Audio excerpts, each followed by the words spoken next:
কি গো?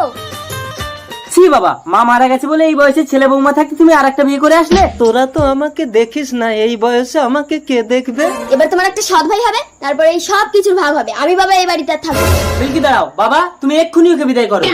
আমাদের তো ফুলসজ্জা হয়ে গেছে বাচ্চু। তোমরা আমাকে তাড়িয়ে দিও না, আমার কেউ নেই। আমাকে দেখতে হবে না বৌমা, তোমার শাওরিকে দুটো খেতে দিও। আমি কলকাতায় কাজে চলে যাচ্ছি, আসি গো। স্বামী, ঠাকার নাকা কান্না কাঁদতে হবে না। ভেতরে গিয়ে কাপড় পাল্টে ঘরের সব কাজবাজ গুলো করো। এই চলে এসো। এই যে সৎ শাশুড়ি, আমার জন্য একটু পায়খানার জল তুলে আনো তো। দাও, বৌমা এনে দিচ্ছি। কি গো, আমাদের কি একটা বাচ্চা কাচ্চা হবে না? চলো ভেতরে গিয়ে চেষ্টা করি।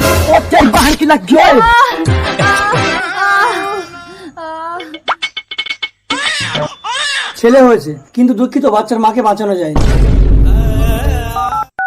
হ্যালো বাবা। কি হলো গো? বাবা হার্ট অ্যাটাক করে মারা গেছে। তার মানে তোমার এই সৎ ভাইকে এখন আমাকে মানুষ করতে হবে? না না, বাচ্চা হয়েছে এখনো কেউ জানে না। তুমি ওকে দাও, পানা পুকুরে ফেলে দিয়ে আসি।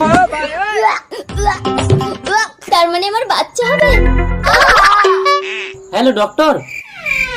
সরি বাচ্চুদা, আপনার স্ত্রী মরা বাচ্চার জন্ম দিয়েছে। মিল্কি। স্বামী, যে জীবন্ত বাচ্চাটাকে তোমরা পানা পুকুরে ফেলে দিয়েছিলে, এটাই সেই বাচ্চা।